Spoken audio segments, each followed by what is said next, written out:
Hemos revisado varios de los capítulos de la obra fundamental de Marx, El Capital, y allí ustedes han encontrado una serie de cuestiones que les han motivado dudas y preguntas y que las han formulado a través de los foros respectivos y que responderé en los próximos días. Pero lo importante, y eso es lo que quiero señalar ahora, es cómo Marx establece una lógica para entender al sistema capitalista y que a partir de allí pues podemos encontrar explicaciones, podemos hacer análisis, etcétera, ya cuestiones mucho más específicas que se dan dentro de este enorme sistema llamado capitalismo. Quiero que ustedes recuerden algunos de los primeros videos en los que señalábamos que el marxismo no es lo que habitualmente se dice que es en los medios de comunicación, en conversaciones informales, etcétera, porque el marxismo tiene la gran tragedia de que la gente cree que sabe qué cosa es y habla en consecuencia cuando en realidad no tienen la menor idea de lo que planteaba Marx y Engels y todos los que después han seguido desarrollando su teoría. Al mismo tiempo, no se trata de una cuestión sentimental, no se trata de una cuestión de qué pena me dan los pobres, no debería haber pobres, hay que ayudarlos, es los malvados de los capitalistas. No se trata de eso, ni se trata de que por una cuestión romántica pensar cómo sería una sociedad más justa en la que no haya diferencias entre los ricos y los pobres, tampoco. A eso se le llama socialismo utópico y Marx dedicó bastantes textos para criticarlo. Lo que Marx intenta hacer es encontrar las cuestiones que hacen que el capitalismo sea como es, pero utilizando un método científico, utilizando el materialismo dialéctico, intentando demostrar con hechos, con investigaciones, con innumerables ejemplos, etcétera, que lo que sostiene es realmente así, que hay una argumentación científica para considerar que el capitalismo funciona tal y como Marx supone que lo hace. ¿Sí? Entonces, ¿dónde está el kit del asunto? ¿No? La plusvalía. ¿Y cómo llegamos a entender qué cosa es la plusvalía? Pues hay que empezar desde que surge el capitalismo, ¿no? Y para eso leímos la acumulación originaria. Y allí vemos, ¿no? Allí vemos cómo confluyen una gran cantidad de factores para que sea posible que surja el capitalismo. Y en esta gran cantidad de factores hay dos que son fundamentales. El primero, se necesita gente que esté liberada de sus medios de producción, es decir, que no tenga recursos para sobrevivir por sí sola y que lo único que le quede sea su fuerza de trabajo y que no le quede más remedio, por tanto, que venderla. ¿Sí?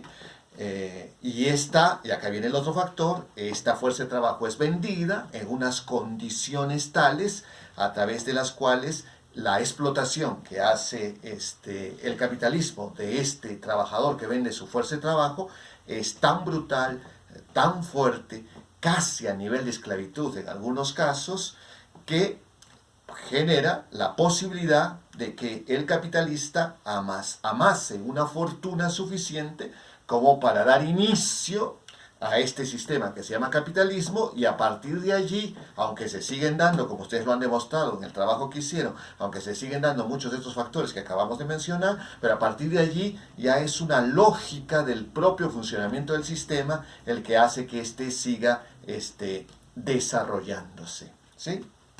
Bueno, y luego pasamos a la mercancía. Y entonces la mercancía tiene valor de uso y valor de cambio. Y entonces todas estas cosas que aparecen como misteriosas, ¿no?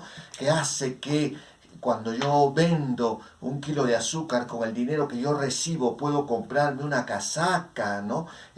Bueno, un kilo de azúcar no sería lo equivalente, pero ya un saco de azúcar, 50 kilos de azúcar, con eso lo vendo y con eso puedo comprarme una casaca. ¿Cómo es que 50 kilos de azúcar pueden ser equivalentes a una casaca, ¿no? Entonces, en ese capítulo se devela el misterio, se cae lo que parece incomprensible y entendemos cómo es que eso se hace posible, ¿no es cierto? Y entonces cómo surge el dinero como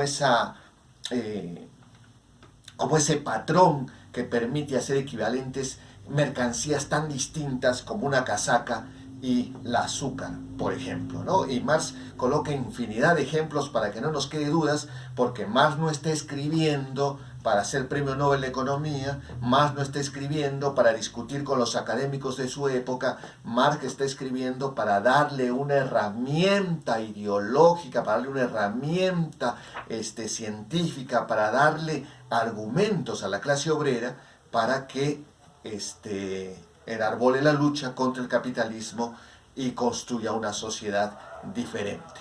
Pero no por su entusiasmo, no porque eso sería en abstracto mejor, sino porque existen condiciones materiales, existen leyes dentro del materialismo dialéctico que guían el desarrollo de la sociedad en ese sentido.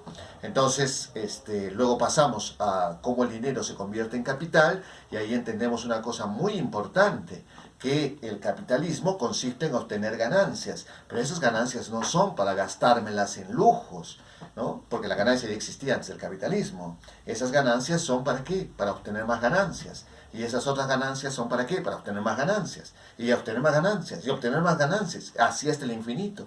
Es así como funciona el capitalismo. Por eso Max Weber va a señalar que es fundamental para que el capitalismo se desarrolle la ética protestante, porque la ética protestante nos impelía trabajar, trabajar, trabajar y al mismo tiempo no gastar, porque el lujo se consideraba un pecado. Y entonces, ¿qué hacía yo con tantos ingresos de dedicarme solo a producir y a producir y a producir?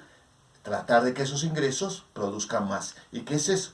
Capital, ¿no? Y entonces por eso Weber tiene esa explicación respecto al desarrollo del capitalismo que es distinta de la explicación que tiene Marx, pero que en este punto nos lleva a entender de que el capitalismo consiste en una actividad que de las ganancias se obtienen más ganancias. Y las ganancias no son percibidas como tales, sino que ya esas ganancias se incorporan a lo que uno posee, deja de ser ganancia, se convierte nuevamente en una posesión para obtener nuevas ganancias. Por eso es tan interesante cuando las empresas privadas publican ahora, por ejemplo, las millonarias pérdidas que han tenido a raíz de la pandemia.